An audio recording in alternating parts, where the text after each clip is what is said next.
Hi everybody, my name is Aditya Pandey and I have secured All India Rank 48। हम ना 3 stages का exam है और ये बिल्कुल सांप सीढ़ी का एग्ज़ाम है। अगर आप कहीं भी काटे जाते हैं ना, you will have to start from the scratch, अर्थात आप सीधे जीरो पे आते हैं। तो सबसे पहले मैं बात कर लेता हूँ कि ये एग्ज़ाम 3 चरण का एग्ज़ाम है, which is 3 stages, which are 3 stages. The first stage is known as preliminary examination, also called प्रारंभिक एग्जामिनेशन, प्रारंभिक।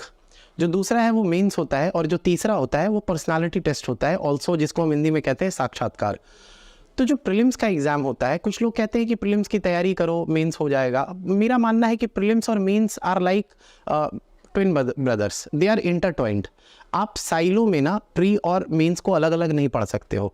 आप जब भी देखोगे, अगर आप थोड़ा सा भी सिलेबस पढ़ोगे मेंस का, तो मेंस में कुछ ऐसे सब्जेक्ट्स होते हैं जहाँ पे प्री का पूरा सब्जेक्ट रेप्लिकेट होता है।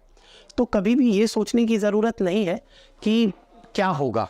तो आप जब प्री की तैयारी कर रहे हैं तो आपको प्री और मेंस दोनों साथ में पढ़ना है। अब मैं सबसे पहले बात कर लेता हूँ प्रीलिम्स एग्जामिनेशन का। तो जो प्रीलिम्स एग्ज़ाम है, prelims mostly qualifying in nature होता है। तो आपको बिल्कुल ही चिर परिचित कर लेना है। वो कहते हैं ना कि बिल्कुल हार्ड वायर कर लीजिए अपने दिमाग को कि आपको प्रीलिम्स के लिए ना, वो कहते हैं ना कि बिल्कुल 6 साल 10 साल की नॉलेज और पीएचडी नहीं चाहिए। एक कट ऑफ होता है, आपको उसको क्लियर करना है, आगे बढ़ जाना है। और ये दोनों पेपर्स के साथ होता है। एक का कट ऑफ ऑलरेडी डिसाइडेड है, which is highly qualifying in nature, जो कि सीसेट का पेपर होता है, विच चेक्स योर एप्टीट्यूड एबिलिटीज़। वो इसलिए क्योंकि ज़रूरी है कि आप बेसिक न्यूमरेसी आपको पता हो, आप बेसिक गद्यांश को अर्थात कॉम्प्रिहेंशंस को कॉम्प्रिहेंड कर पा रहे हैं, आप बेसिक रेफरेंसेस पढ़ पा रहे हैं, बेसिक ब्लड रिलेशंस के जो क्वेश्चंस होते हैं उनको कर पाते हैं, क्योंकि it tests your very basic aptitude ability. और सीसेट में जो क्वालिफाइंग का जो मार्क्स होता है, ये भी 200 नंबर का एग्जाम होता है। There are 80 questions, 2.5 each, so it goes around 200 marks. और हर क्वेश्चन के गलत आंसरिंग पे आपका नेगेटिव मार्किंग होता है और हर क्वेश्चन के सही करने पे 2.5 मार्क्स मिलते हैं।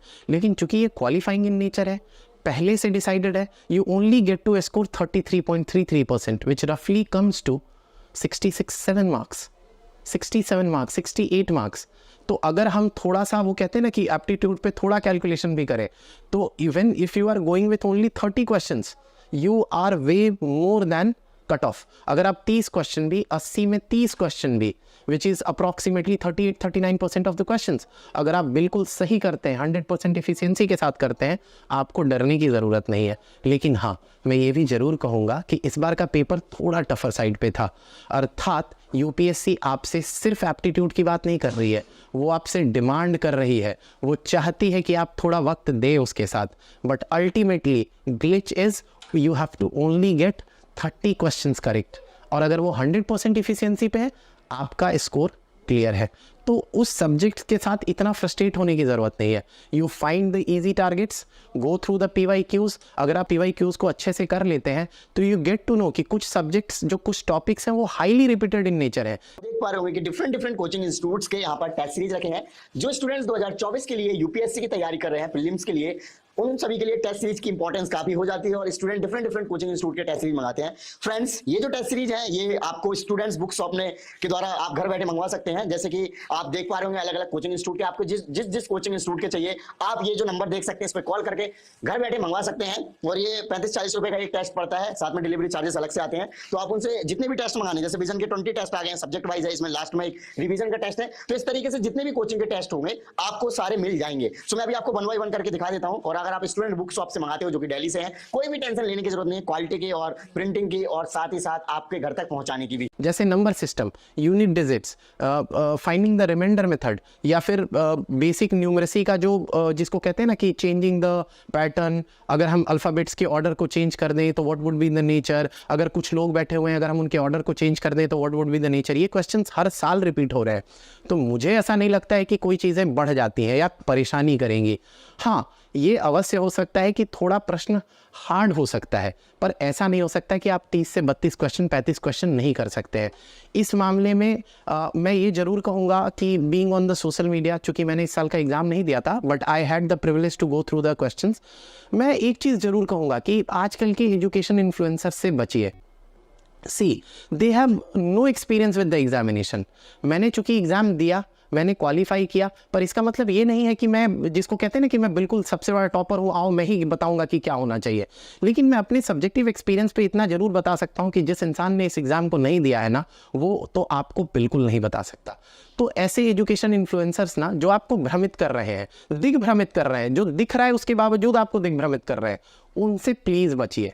और आजकल ना ये फैशन हो गया है, तो मैं नहीं कहूँगा कि आप उनको सुनिए। अगर आप अपने आप पे कॉन्फिडेंट हैं, क्वालिफाइंग इन नेचर है, 30 क्वेश्चन, 32 क्वेश्चन, 35 क्वेश्चन आराम से करिएगा, आपका हो जाएगा। And that is highly easy to do that. आपको पिक करना है, निकल जाना है। जैसे चींटी गिरे हुए बालुओं में से चीनी ढूंढ के निकल जाती है, आपको उन पूरे 80 क्वेश्चंस में जो सबसे आसान है, जहां पे आपको लगता है कि दीज आर माई 40 एरियाज, आप उनको पिक करिए, क्वेश्चन को सॉल्व करिए। 2 hours is more than enough. 120 minutes बहुत होते हैं। कुछ कुछ क्वेश्चंस तो देख के बन जाते हैं। मैं ये नहीं कह रहा हूँ कि सबकी क्षमता सेम होती है, पर हाँ, अगर आप थोड़ा एफर्ट करेंगे, वो क्वालिफाइंग इन नेचर खत्म हो जाता है।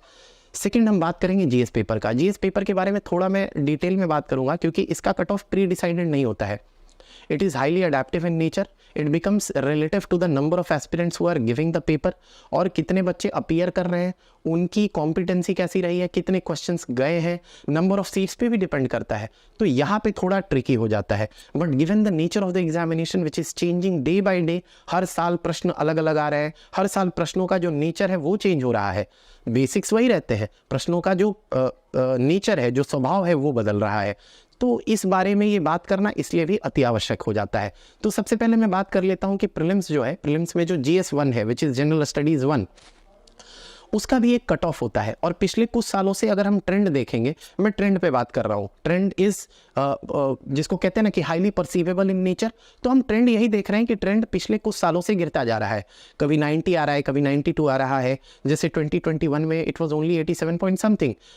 इस साल जो मैंने क्वालिफाई करके, जिसमें मैंने 48 रैंक लेके आया हूँ, इसका जो कट ऑफ था, it was only 88 to 89. So I think it is doable. 100 question जो कि 2-2 नंबर के होते हैं, अगर हम कट ऑफ के बेसिस पे सिर्फ देखें, तो even if you are doing only 46-47 questions correctly, having one wrong, अगर 47 क्वेश्चंस भी कर रहे हैं एक गलती के साथ, you are clearing the mark.